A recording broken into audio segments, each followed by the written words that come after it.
Good afternoon, everybody. Pigskin Pete here. Happy Friday night to everybody. Big time guest today. Somebody I've been looking forward to having on the show, and I'm sure I'll be going on his show sometime in the near future. I'm sure you all know who he is. MrBaddog7676, or should I say MrBaddog7676. And listen, this is a guy that this guy's been doing YouTube videos probably about as long as YouTube's been around, as far as I know. But he covers everything. He covers college football, NFL football, Major League Baseball, NBA. Hell, for all I know, he covers hockey.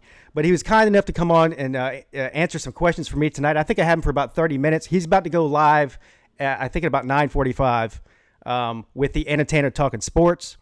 And that's always a good time to go in there. But anyway, if you guys don't know who this guy is, go check him out, sub him up. I'm sure most of you, if you're here watching me, probably already know who this guy is. But without further ado, because there's a lot I want to talk to this guy about, I'm going to go ahead and bring him on the air. Good afternoon. You're on with Pete. Hey, what is going on, Mr. Bad Dog? How you doing, my man? Hey, how's it going, man? I'm so glad that you could join me today. I really appreciate it. Yeah, thank you so much for having me on, man. I appreciate you reaching out to me. Looking forward to it. Yeah, man. So I know, listen, I could talk to you for about 2 hours if we had the time, but I know you don't have the time. And so what I'm going to do is I'm going to get to the things that I want to know the most, and then we can talk about all the other stuff later. All right. All right. So basically, like I was telling you on the phone the other day, you're one of the few YouTubers I can talk about both NCAA football and NFL football. I'm not a basketball guy. I'm not a baseball guy. So I'm going to get into, we'll do college football first, and then I've got some questions for you about the NFL and especially about the New York Giants. So Kyler Murray in the draft. Now, I know that we agree on this, or at least I think we agree on this, because me and you might be in the minority as far as what we think about Kyler Murray. Listen, he was a great college quarterback, obviously won the Heisman, set all kind of records, fill in the shoes of Baker Mayfield after Baker Mayfield wins the Heisman. But everyone thinks this guy's too small, and I just don't think he is in today's NFL. Listen, I understand that his weight might be a problem, but I think he can put on weight. Another 20 pounds, no problem. But I just don't see the height being a problem like everybody thinks it is. The NFL is changing. I've been saying this for the past 5 years at least, that the NFL is getting more and more like the college game, especially on the offensive side of the ball. And listen, the offensive linemen and the defensive linemen in college football are the same height as NFL players are. So I don't see that whole thing where he can't read over the line or throw it over the line. So first of all, how do you think he will do in NFL offenses, and also where do you think he'll be drafted if he goes in the first round? Well, I couldn't agree with you more about Kyler Murray. I mean, anyone that's watched my videos knows I'm an enormous Kyler Murray fan, and I also do not believe his height is an issue. I watched him play at OU. I tell a lot of people, just look at his height. I always ask them, did you watch him play every week? Did you see him play? Because rarely does he have a ball batted down. And I love the fact that you mentioned, and it's a great point, college linemen are the same height as NFL linemen. Now, they may not be as athletic, they may not be as fast, but they are, tall. I mean, the average height of Kyler Murray's offensive line is 6'4", and it's rare that, he had many passes batted down. Also, I think a lot of people have the misconception that he's a runner because he can run. Yeah. But if you actually watch him play, you'll see that he does throw from the pocket. He does go through his progressions before he takes off, and a lot of his yardage were, they were scripted call play. I mean, that's what they call. They call the run. They call the read option. Yeah. But in the NFL, there may be head coaches that aren't going to run him like that. But also with the way the NFL rules are set up, they protect the quarterback. I mean, he knows how to slide. Let's face it, he's a baseball player. So he knows how to slide. You can't touch the quarterback anymore. And there's a lot of smaller receivers out there that are 5'10", 185. They seem to last. They take hits. So I don't see why his height would be an issue. And like you said, he can put on weight. I think he would great in the NFL. I wish the Giants would take him. That's really what I want. I really don't think we will take him. As far as where he'd be drafted, I can see. I mean, I don't know if they would trade up or not. I don't really know where he's going to go. But for some reason, I could see him going to the Dolphins. Like I just see him kind of in that. Dolphins pick 13th, I think. I could see him falling there. maybe to the Redskins. I guess it would depend on if Dwayne Haskins is drafted before him or who really needs a quarterback. I'll be really interested to see, but I definitely think Kyler Murray is going to go top 10, top 15 to somebody. Yeah, I agree. I had him going to the Dolphins in my mock draft, but I mean, there's some interesting comments from Jay Gruden. Now, I still don't think that the Raiders are going to take him. They have so many positions of need that I don't see why they draft a quarterback in the first round. I mean, they got all kinds of other stuff they need to take care of before they worry about getting a new quarterback in there. But, yeah, the Redskins, I could see that. Listen, I don't know if you heard this. You can maybe verify this for me. But I read something on Twitter or in an article somewhere that the Giants front office said that they weren't interested in Kyler Murray, that they were looking for a more traditional, bigger pocket, passing quarterback. Is that true? Yeah, the Giants don't usually. I've never seen them have a mobile quarterback, and I'm pretty sure with the way they run their offense, they do want your traditional tall 6'2", 6'3", 6'4" pocket passing quarterback, which is why many mock drafts have them taking Dwayne Haskins or Drew Lock. At first, when Kyler Murray said he was going to enter the draft, there were the first 3 mock drafts I still actually had the Giants drafting Kyler Murray, and as a Giants and a Sooners fan. I got extremely excited when I saw that, but I have not seen a lot of interest. Like any mock draft I look at now doesn't have the Kyler Murray going there. Most of them have him going to the Dolphins or the Redskins. It's hard to say right now. I do think Dwayne Haskins is more the type of quarterback the Giants would draft or Drew Lock, but depending on the combine, I mean, I think Kyler Murray is going to turn heads, and it really doesn't matter. I think Kyler Murray is the most talented quarterback in this draft. But his height's always going to be a question. I mean, quarterbacks can improve in the NFL. You can, correct mechanics. They can improve. They can start to read defenses better, study film, and they can definitely get better. But Kyler Murray can't get taller. So that's the one knock on the guy. If he was 6'2", he would be the first pick in the draft. But he's not 6'2", and there's nothing that anybody can do to make him 6'2". So that's his one shortcoming. But I would be extremely shocked if the Giants drafted a Kyler Murray. It's just not the type of quarterback they normally have under center. Yeah, I don't think they'll take him either. But, man, I've been getting killed on YouTube. Like, oh, man, he's going to get killed in the NFL. You don't know what you're talking about. But these are all the same people that told me that Baker Mayfield was going to be Johnny Manziel 2.0 and that Deshaun Watson was going to be Vince Young 2.0. I mean, I don't know if they just watch college football and don't watch the NFL or what. But anyway, I think I'm not as confident as in Kyler Murray as I was Baker Mayfield. I mean, I was pretty sure that Baker Mayfield was going to be a great player in the NFL. I'm not 100% sold on Kyler Murray, but I just think that if he does have problems in the NFL, it's not going to be because of his size. It's going to be something else. You know what I'm saying? Yeah. I think you and I speak to the same people because I hear the same thing all the time. Kyler Murray can't last. He's not going to be durable. It's this, it's that. And I was thinking to myself, does he not get hit in college? Like, did Kyler Murray never get hit? Did he never get sacked? He's taking hits. And again, I speak to this before that, yeah, obviously a running quarterback is more subjective to getting injured because he's going to take more hits than your pocket passer. But you look at the size of a Carson Wentz, he's been injured prone. I mean, he's had a lot of injuries the last couple of years. Cam Newton, he's another big guy, and again, he's mobile, but obviously his shoulder, he may not play next year. Deshaun Watson's also been hurt. So size don't matter. I mean, you can never go into a draft going, well, God, what if he gets hit? What if he gets injured? You can't think that way. I mean, anybody can get injured at any time. It's a rough sport. We know what it is. Injuries are part of the game.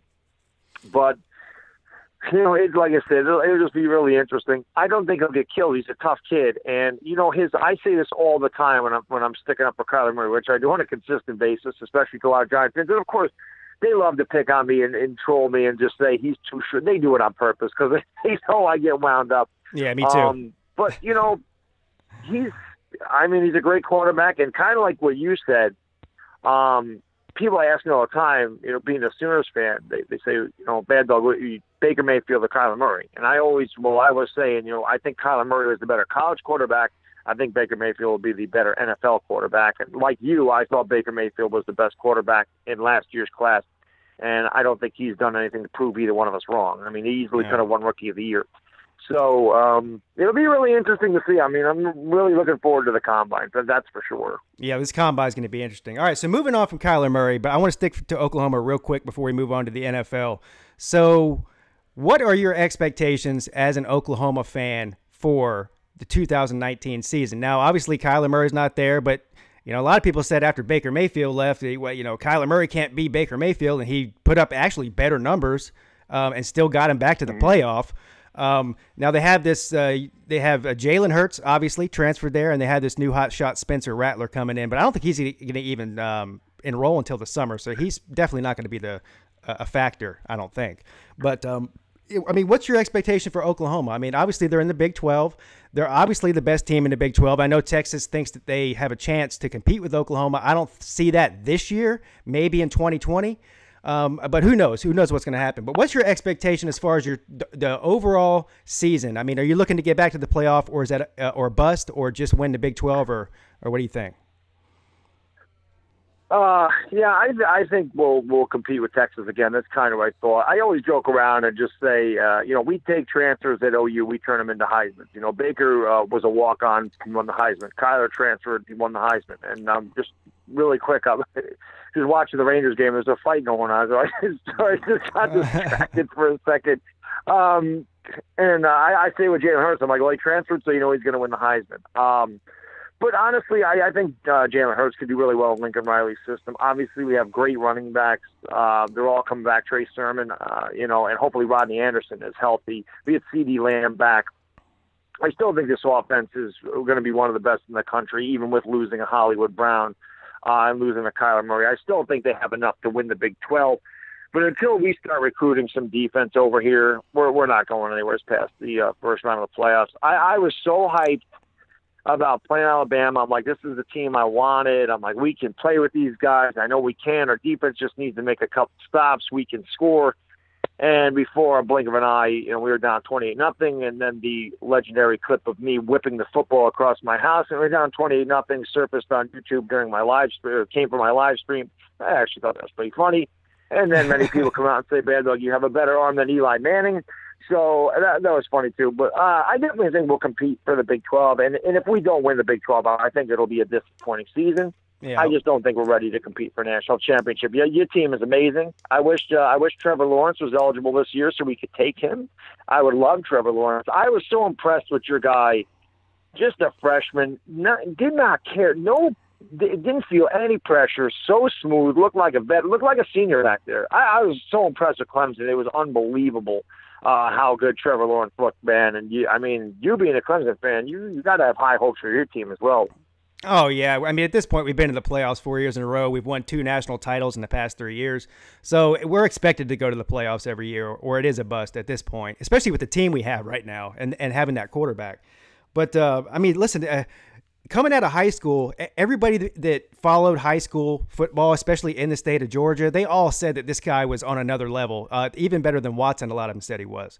And Watson was an amazing high school player. So I wasn't too shy. I mean, I was actually very pleasantly surprised at how quickly he acclimated to the college game. And by the end of the season, he looked like a senior. But I wasn't surprised. I mean, the guy's got all the talent in the world. And he will be the first quarterback, if not the first overall player taken in the draft in 2020 or 2021 or whenever it is. He's got 2 more years. But, yeah. All right, so we'll move on to the NFL now. Obviously, you're a Giants fan, so I could talk to you for an hour about the Giants with my questions about the Giants. So, Eli Manning, trade him, bench him, let him mentor a new quarterback. What are your thoughts on Eli Manning at this point? They'll never trade him. Number one, he's going to be 38 years old. He's owed $22 million, so nobody's going to take that contract. Eli Manning is I'm so hot and cold with Eli Manning. There'll be days that I'm just like, I've had enough, when he throws a bad interception, or he just makes a dumb play, or he takes a bad sack, fumbles a ball. I get so frustrated with him because I know how much he's meant to the franchise, and I know what he used to be. And there's always that part of me that wants him to get back to that, even though I know he'll never be in his prime again. But then there's other games where he looks amazing, and I'm like, man, if he could just play like that every game, we'd actually be something. And the more I look at it, the more I think Eli Manning is coming back. I mean, the Giants scored the most points in the NFC East this year. We scored 369 points. That was more than any other team in our division. But we gave up 401 points, which tells me, yes, Eli's had some bad games, but obviously he's not the sole problem. And I think some guys, some fans of the Giants want to blame everything on Eli Manning when everything is not Eli Manning's fault. We blew 4 games in the fourth quarter, actually 5, but we ended up beating the Bears in overtime. But our defense is a real problem, which is why, as much as we need a quarterback, I'd really like to address the defensive line. We need an edge rusher. I've seen a lot of linebacker talk. I've seen, guys like Anthony Barr. I've heard D Ford. I've heard a lot of guys coming in from free agency. It'll be really interested to see what we do. But at the same time, the Giants can't just draft a quarterback just to draft one. They have to really be in love with the guy. And to me, I don't think, even my boy Kyler Murray, who I love Kyler Murray, I don't think he's worth a 6th overall pick. I don't think Haskins is worth a 6th overall. I don't think there's any quarterback in this draft worth a 6th overall pick. I like Justin Herbert from Oregon. I would love to get him next year, but at the same time, I don't want to have another year where we're 4-12 or 5-11 and picking in the top 10 again. So the whole thing with the Giants quarterback situation is really, it's tricky. It's interesting. I don't really know what they're going to do, but my gut feeling, I don't know if they'll draft the quarterback or not. My gut feeling is that Eli Manning will be back for another season. I think he'll come back for 2019. Yeah, if he stays, he would be a good mentor for a young quarterback like Haskins or whoever, at least for one season, to learn from. But I feel like that the Giants fan base, the Giants are one of the proudest fan bases and probably one of the most impatient fan bases. They want to win the NFC East. They want to compete for NFC titles, and they certainly want to win Super Bowls at some point. Now, I know, people like me, I've been a Panthers fan since the first day they ever put on a jersey in 1995, and I haven't seen them win a Super Bowl. But Giants fans aren't as patient as Panthers fans because you guys won. When was the last time you won one? 2011. 11. Okay, 11. 11. Yeah. Yep. So you're ready to win one again. And I just don't see it. You've got Saquon Barkley, you've got Odell Beckham Jr. You did make a good point about the defense needs some fixing, but you've got all the pieces on offense. If you just had a quarterback that was a little bit more dynamic and could move around in the pocket and get and escape pressure, that would be an amazing offense, I think. So it's just a matter. It's just a matter of time. But will it be this year or next year or 2 years from now? Hell, who knows? You guys might tank for Trevor Lawrence for all we know, right? Yeah, but again, I don't want to have to tank 2 years in a row to get Trevor Lawrence. I would love him though. I just that's what I said. I'm like, man, I wish he was available this year. Yeah. We could also use a center and a right tackle. Our offensive line is one of the worst in football. When we added Jamon Brown, it really picked up after the bye. We started to play a lot better.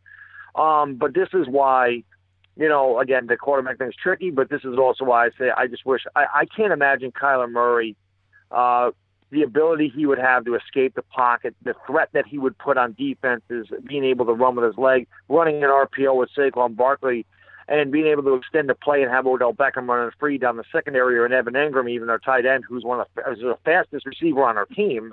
He's faster than Odell Beckham. He ran a faster 40 time. So those things always make me say, God, if we could just get Kyler Murray over here, the things we could do on offense would be so ridiculous. And that's what I mean. So Eli Manning, I say the same thing, Pete. I watch him and I'm like, man, if we just had a quarterback that could get the hell out of the pocket. Mm-hmm. And again, not having a great offensive line, you need a mobile quarterback. Yeah, it's just such a like a catch-22. I don't know what to do. We need the line, but we need the quarterback. If we don't draft the quarterback this year, who's our quarterback next year? Because it's not going to be Eli unless they bring him back for 1 year, for like $5 million or $6 million. And they plan on drafting a quarterback in 2020. It's just, there's so many question marks. It's going to be such an interesting off season for the Giants. And that's we are impatient. That's the weird thing about this draft is in recent years, the draft has been full of mobile quarterbacks. This year, it's Kyler Murray's the mobile one, and then the rest of them are all statues.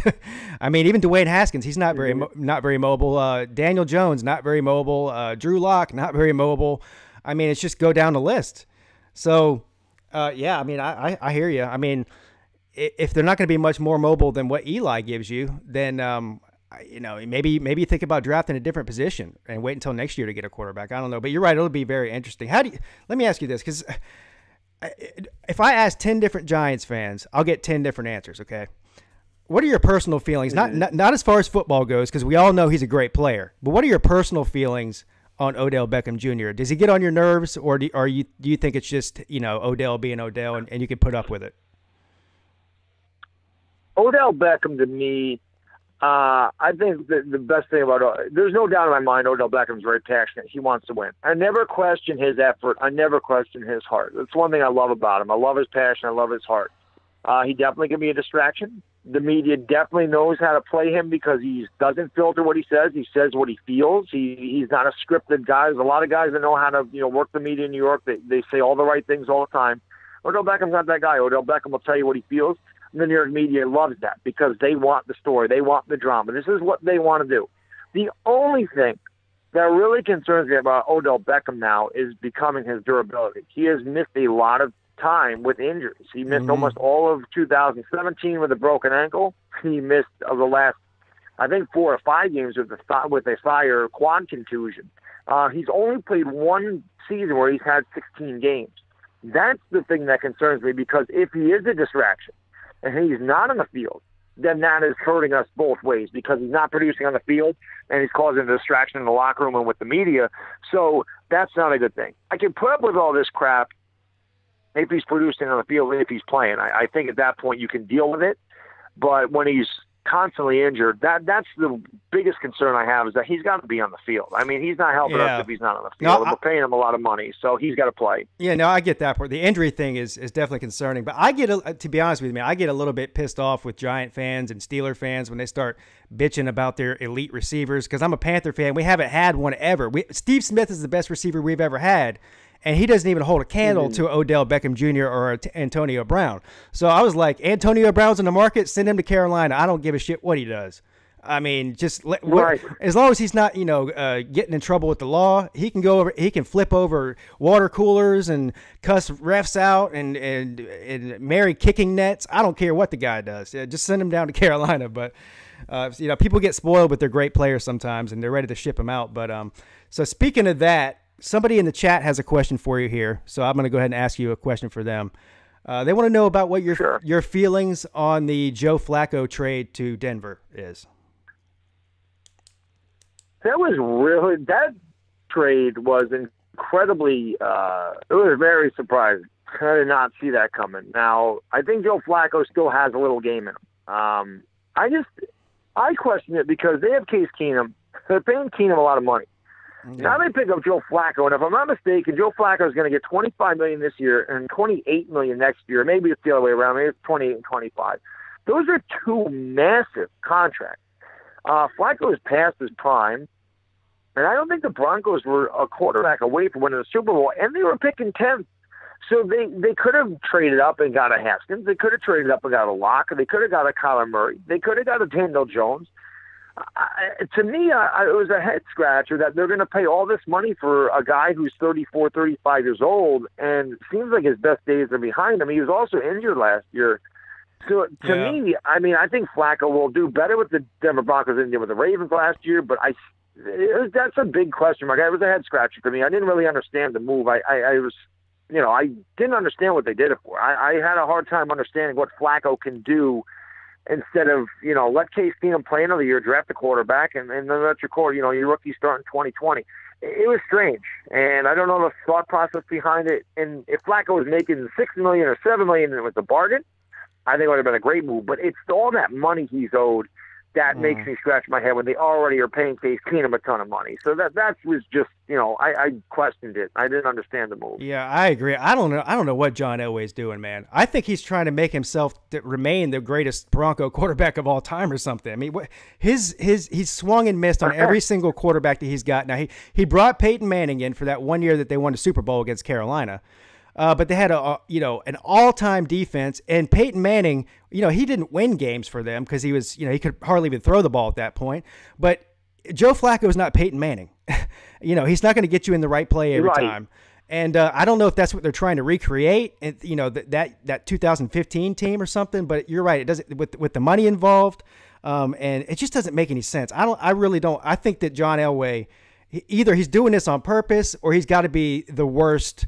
As far as personnel decisions goes in all of the NFL. I mean, I don't get it at all. Joe Flacco's been one of the worst quarterbacks statistically over the past 5 years. I mean, I'm talking about, when I say one of the worst, I'm talking about bottom 3. So that's how bad he's been. So I don't get it at all. Yeah, right. Yeah, absolutely. All right. Yes, absolutely. Yeah. Last thing before I know you got to get ready for your stream here. It's been almost 30 minutes. So I'm going to just one last question, because I'm not going to get you off of here without talking a little bit of trash. So the Cowboys and the Eagles. So, well, first of all, which one do you hate worse? Or is it just like, picking between how much, you love your kid one more than the other?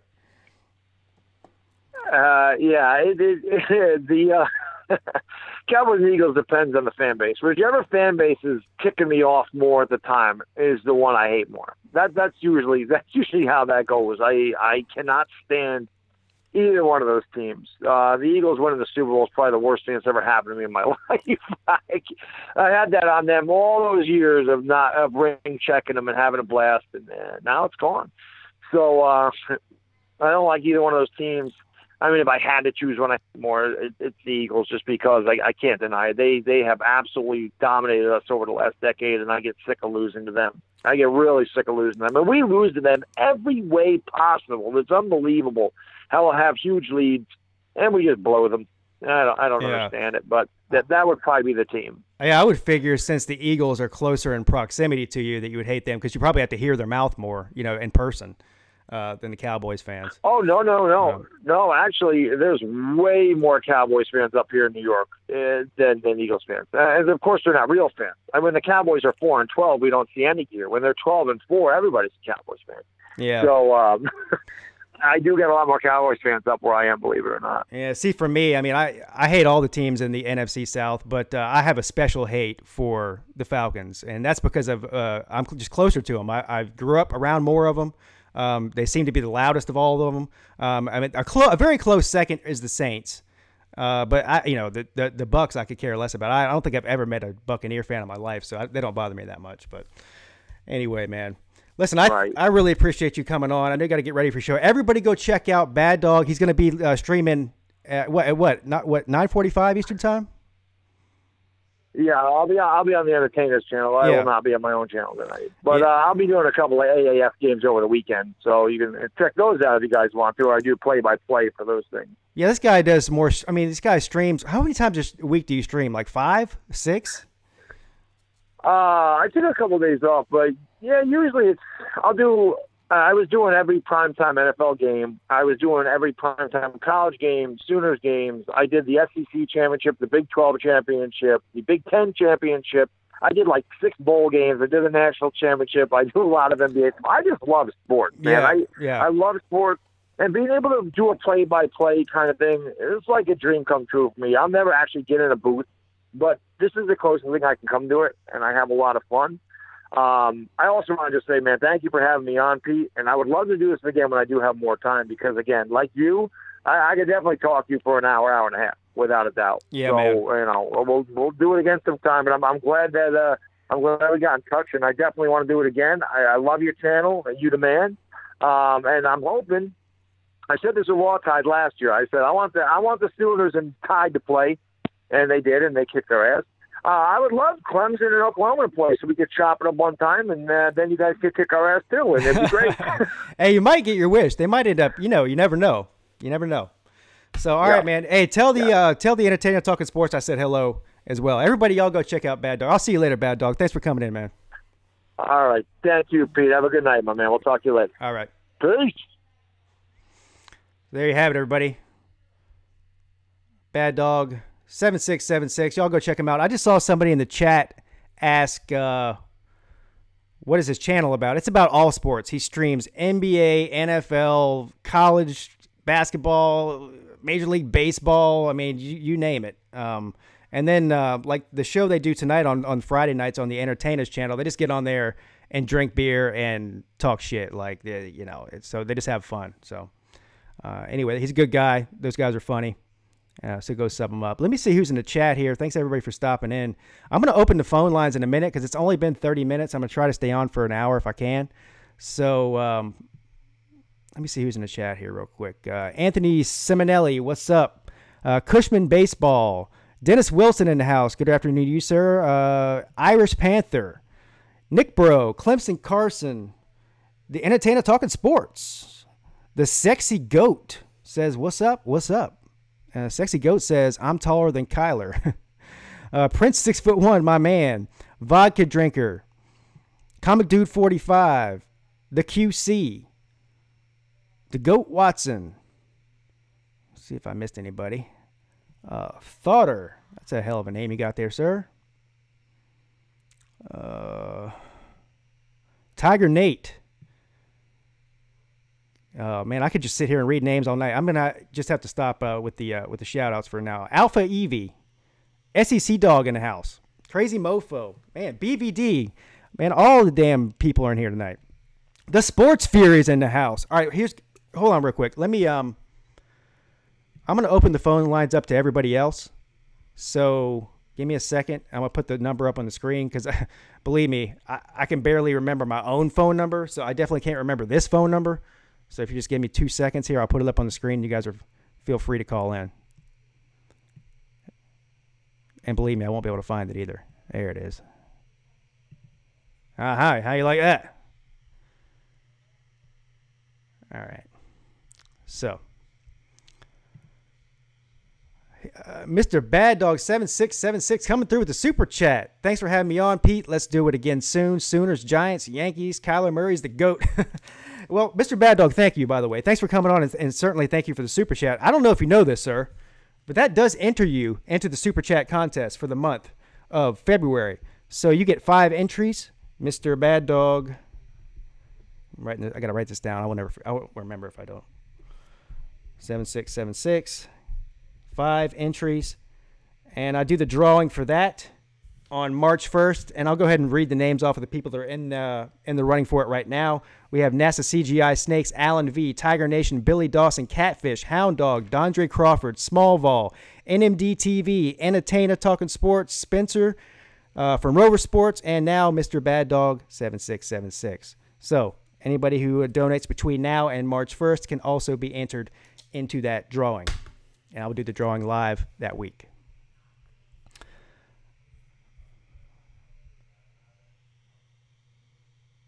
Bad Dog forgot the Lakers. Huh? Hold on real quick. I'm going to check and see if I have anybody on the line. I had a major phone problem last time, so I'm glad I didn't have that problem with him. But I still can't figure out what happened. On my last stream, I just couldn't hear the callers. But anyway, I'm sure it was my fault. Trust me.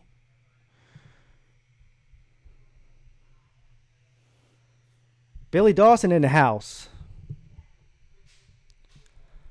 The Sports Fury coming through with the super chat. Throw us in that drawing. Keep up the great work, Pete. Yeah. All right, you're in the drawing, sir, and thank you. The Sports Fury, these guys are the two of the nicest guys and two of the best live streamers, period, when it comes to live streaming games. I mean, I think they're the best. No offense to Mr. Bad Dog 76 or anybody else, but anytime I see a Sports Fury notification pop up, if I'm not doing something, important, I'm watching it. And if I miss it, I'll watch it later. Pretty much that simple. Those guys are awesome. And by the way, I don't know if this is Josh or Sean or both of you from the Sports Fury, but Sean still owes me a beer. He knows what it's about. He lost a bet to me at the beginning of the season. We bet on the Panthers and the Cowboys, and of course my Panthers won that game.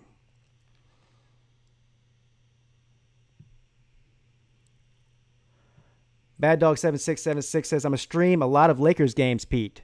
It's a running joke that you're a Lakers fan. Oh, I'll start watching the NBA more probably like May, playoff time, basically. I'm not a huge NBA fan. I was growing up, but I'm just, I lost interest in it probably right around the time that I started getting laid, which is probably, in high school. So, but anyway, I always kept my interest in football, even though I was getting laid. But I do like to pay attention to it during the playoffs. I'm the same way with baseball. I love October baseball, but I don't watch a single regular season baseball game unless I'm really bored. What's up, Cushman Baseball? How you doing, sir? Let me see if somebody's on the line here real quick. Nope. Nobody wants to talk to Pete tonight. Bad Dog's the only one that wants to talk. I see how it is. No questions for Pete. It's all right. I see how it is. I can just chat with you in the chat then. No skin off my back, Jack. BVD. Sports Fury, Bad Dog, and BVD in the house. Between the three of us, we have 2 full sets of teeth.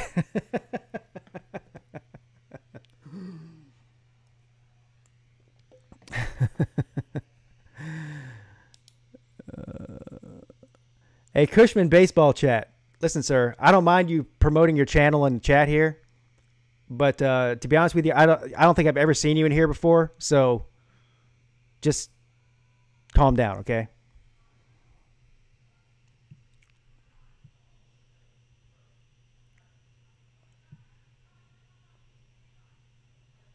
DeGoat Watson asks, was the AAF good or bad for the NFL?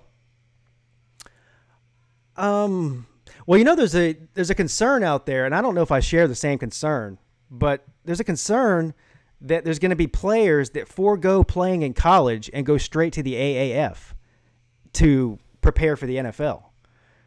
I guess that's possible because the AAF does not have rules and regulations on having to go to 3 years of college the same way that the NFL does.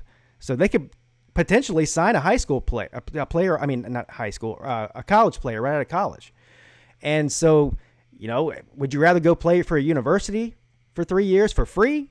I mean, not for free, but with, you know, for a scholarship, or would you rather go right into the AAF and get paid $75,000 to $200,000 a year as a 19-year-old and then go into the NFL after that? So there's a concern about that.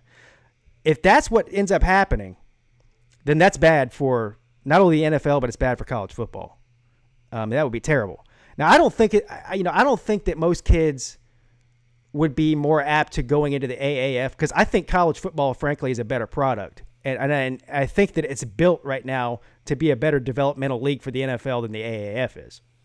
But you never know.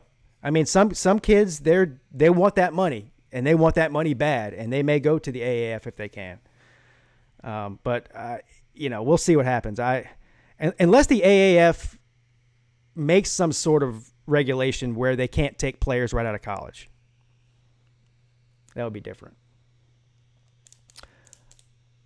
Billy Dawson says, heard that also, Pete, Tom Brady agent was trying to get Trevor Lawrence to go to the AAF and to the, yeah. I mean, here's the thing though. Most of these college kids, we think of them as just athletes that just want to go to the NFL. Well, even the ones that do want to go to the NFL, a lot of them still do want to get a college degree because the NFL does not last forever. So those are the ones that most teams want anyways, guys that don't just want to play football, that actually want to go to class. I mean, if you're not recruiting that kind of guy, then you probably have a bad program in the first place.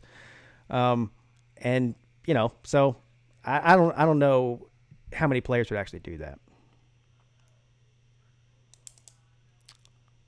High school, college, same thing, BBD. I don't know what I'm talking about anymore, sir.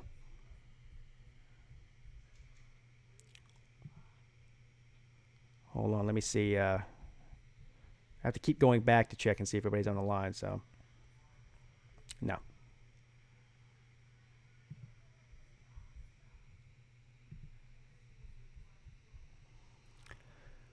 What's your favorite NFL team? Oh, I guess you can't maybe see it. The Panthers, sir. Carolina.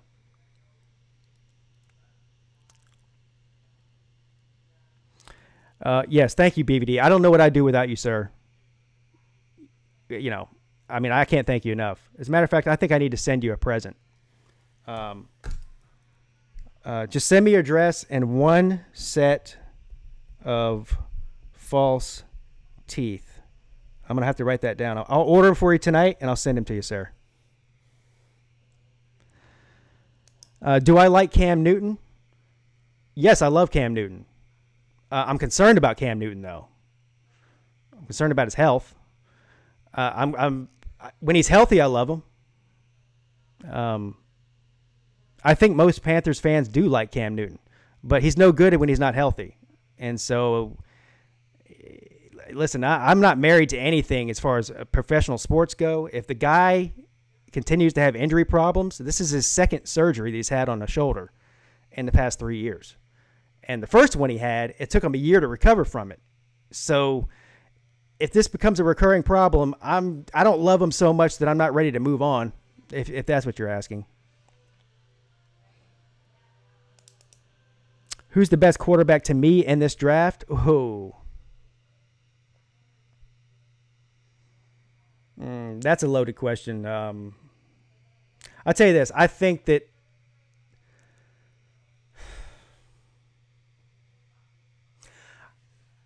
Haskins and Murray are the two best quarterbacks in the draft. I would put Daniel Jones and Drew Lock and Ryan Finley. Yes, Ryan Finley. Don't at me. I would put those guys in the very close second tier behind Haskins and Murray. Drew Lock is great, but I don't know. Drew Lock is not much different than Daniel Jones and Ryan Finley as far as I'm concerned. Now, I know he lit it up passing in college, but he played for a better offense than those two guys did. But they're all big pocket passing quarterbacks. I think out of all of them, the best passer is probably Haskins, and the best overall athlete and passer is probably Murray.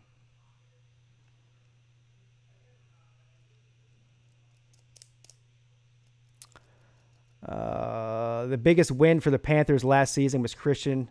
The guy's a beast. Yes, Christian McCaffrey is an unbelievable player. That's why I drafted him first overall in my fantasy league, and he killed it all year. Murray and Haskins gave up on downs. Depends on the system. Everything depends on the system. That goes for all these players. Do they go to the right team that has the right things surrounding them to put them in the best position for success? Do they have a competent offensive coordinator or head coach, offensive-minded head coach that can tailor the offensive system to their skill sets? Because if you take Kyler Murray and you put him on a team where they're just going to line up in the I formation and run the ball down your throat, he's not going to succeed in that. You've got to put him in the shotgun. You've got to do the similar things to what Lincoln Riley was doing. And that's just the way you got to do it. Now, but what you see now, look at the best offenses in the NFL. You got Kansas City, and Andy Reid runs a college system. 70% of the plays he runs are college-style spread plays. Same thing with Deshaun Watson in Houston, and he was a former college coach. I mean, you have Cliff Kingsbury. He can't even keep a job at Texas Tech, and Arizona hires him as a head coach. Why? Because they want that kind of offensive system in the NFL, because they look around the NFL and they say, what are the best offenses doing? And that's what they're doing.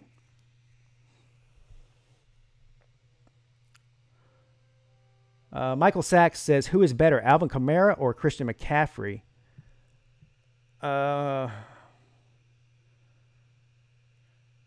They're different. I don't know. That's hard to say.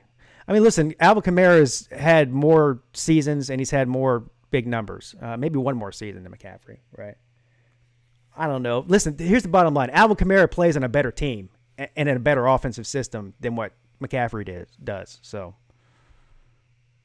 but I think you're splitting hairs. They both can do it all. All right, let me see if somebody else is called in real quick. I hate to leave somebody on the sitting on the line there. No. That's all right. No one wants to talk to Pete. That's just the story of my life anyway, people. You ain't hurting my feelings none.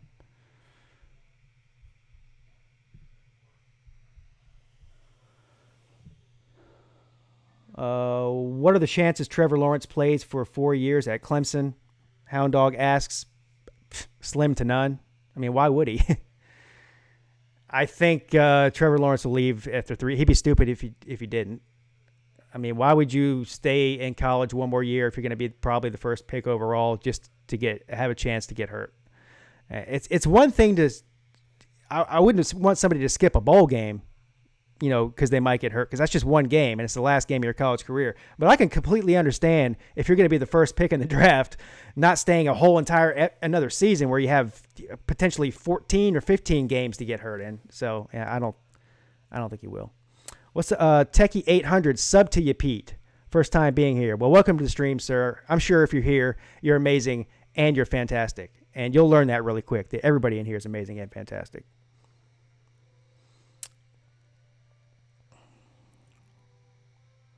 To go Watson, it was only one pick, Daniel Jones to Washington and Haskins to the Giants, and that was a couple of mocks. Listen, these people get so worked up about these mock drafts, man. It's amazing. I mean, I don't know. People watch my mock draft, and all of a sudden they wanted to fight me. Look, I'm not drafting the players. Believe it or not, my draft is not real. These people act like I drafted the player to their team and want to kill me. I'm just some dude on the internet who did a fake draft. But yeah, people get all worked up over these mock drafts, man. I've never seen people get so mad about something.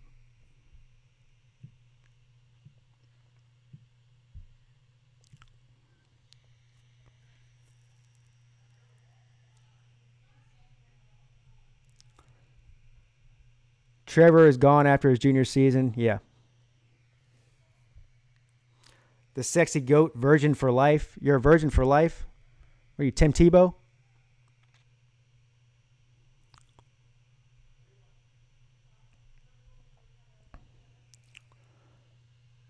Hound Dog says, I really want to see Tua, Fromm, Eason, and Lawrence and Herbert quarterback draft class. Well, Herbert will be going out after next year. So will Tua. Trevor Lawrence, he's got 2 more years in college. So he won't be in that class.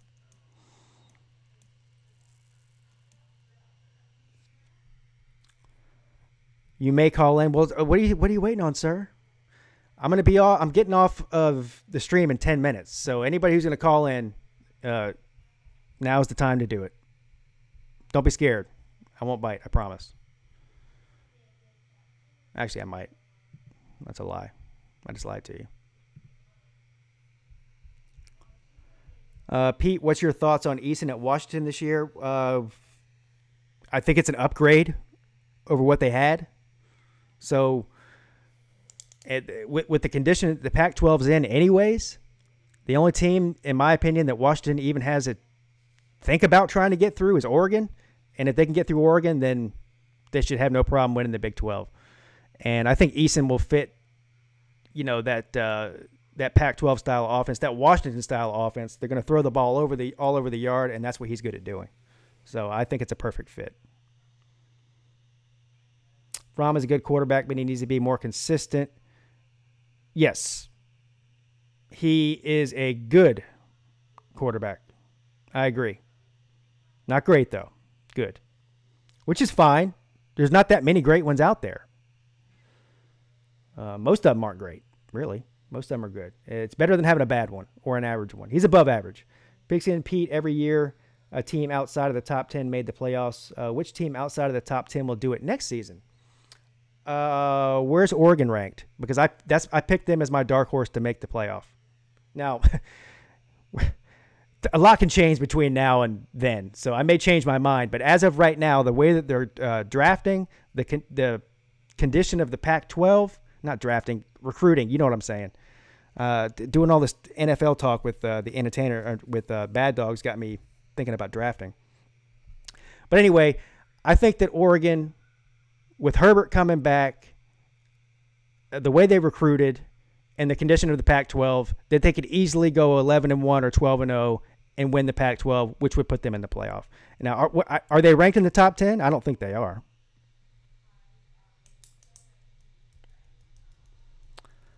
What if Ohio State and Clemson meet again in the playoffs this season? I want to see Lawrence versus Fields. Well, it's very possible. Very possible.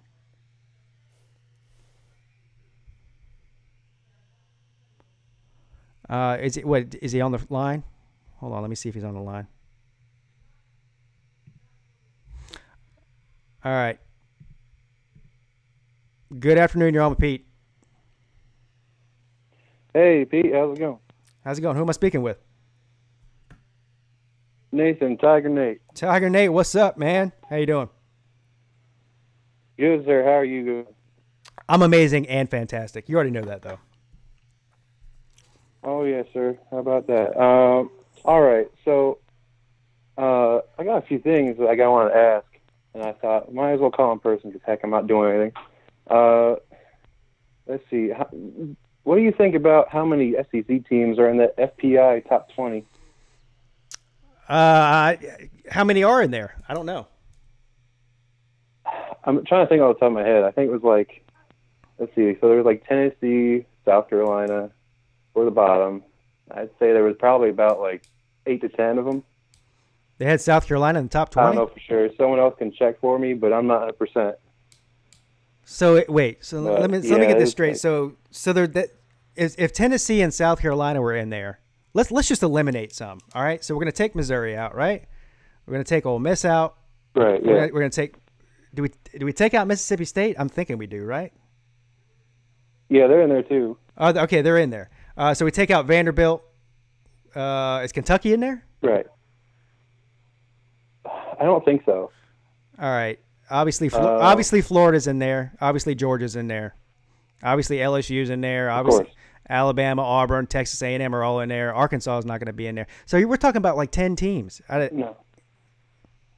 Yeah, and I don't remember. I think maybe Missouri's in there somewhere. I don't remember. But, to me, it's like with that, I don't know, that little thing they got going for them to keep them off the off season. I don't know if that's about right, but I don't know.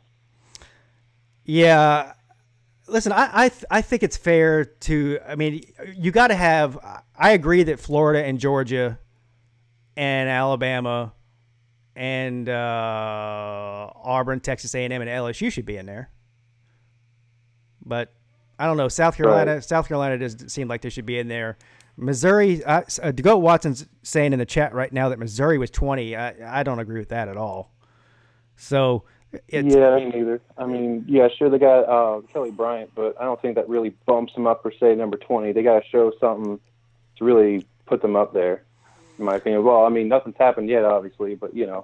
Yeah, that's the other thing, man. I don't put too much. South Carolina is, so. I don't put too much South stock in Carolina, that. They'll get up there, and then someone will just immediately kick them off. Yeah, well, the FPI that's just a computer algorithm thing. I don't know if that's the same algorithm that Joel Klatt uses for his invention that he invented to figure out who's going to win the national championship every year. But somebody needs to call Joel Klatt and tell him that his algorithm sucks, because he was saying after about week 7 that Notre Dame was going to win the national championship and Clemson didn't belong in the playoffs. So somebody needs to get their money back. I hope he didn't patent that thing. Oh, I know it, man.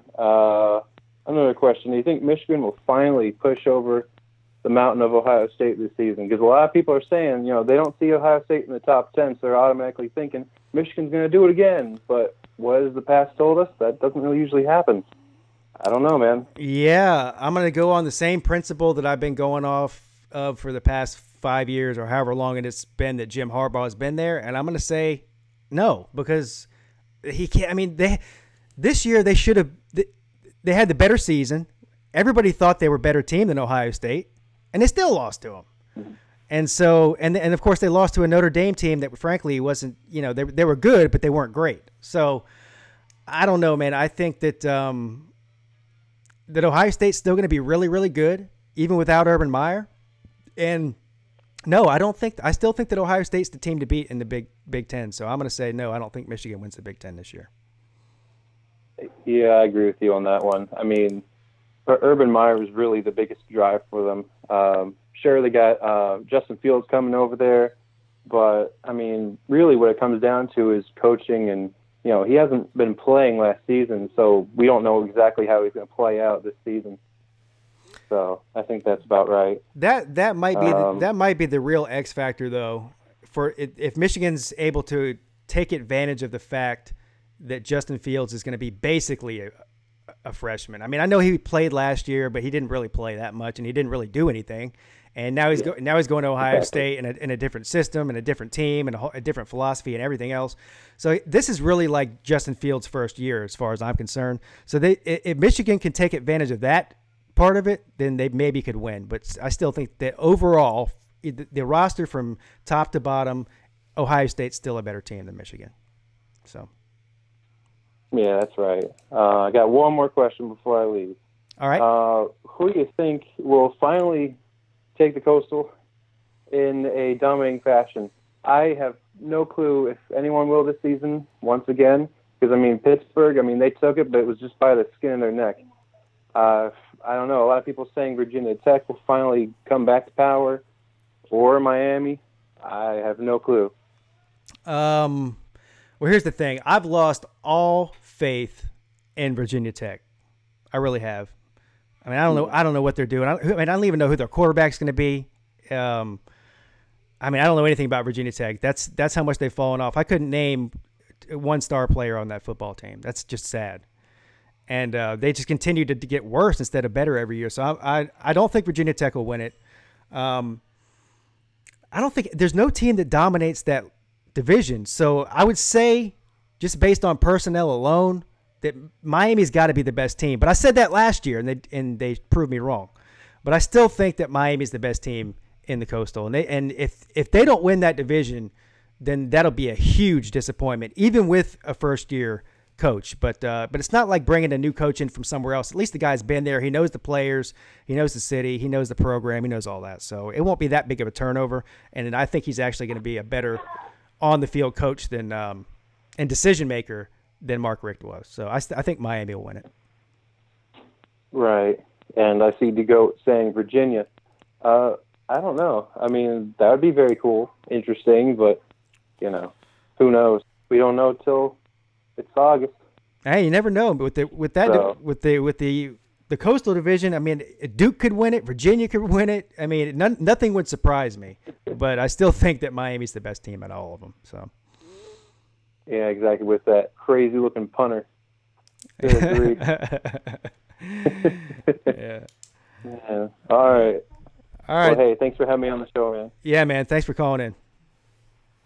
Yeah, take care. Yep. There you have it, folks. There's Tiger Nate. Tiger Nate goes to like every Clemson game. This guy travels the world to watch Clemson football. So much respect to him. And all of you as well. But listen, it's been exactly an hour I've been on. So first things first, I want to thank everybody who came in the stream today. If you're new here, hit the like button, hit the subscribe button. I do these live shows a couple times a week, and I also upload other crazy videos that really piss people off throughout the week. Whatever strikes my fancy or gets me mad or both. If you stick around for more than one of those videos, you might stay. Otherwise, you might run off if you get mad at me.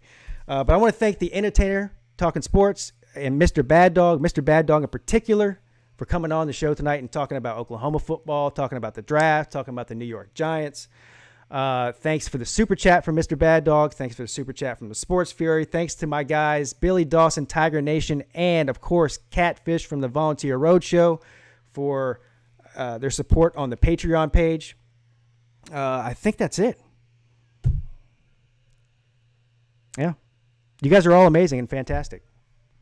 And I hope you all got lucky last night for Valentine's Day. I'm not going to tell you whether or not I did, though. It's a secret. Anyway, you guys have a great night. Thanks for stopping in.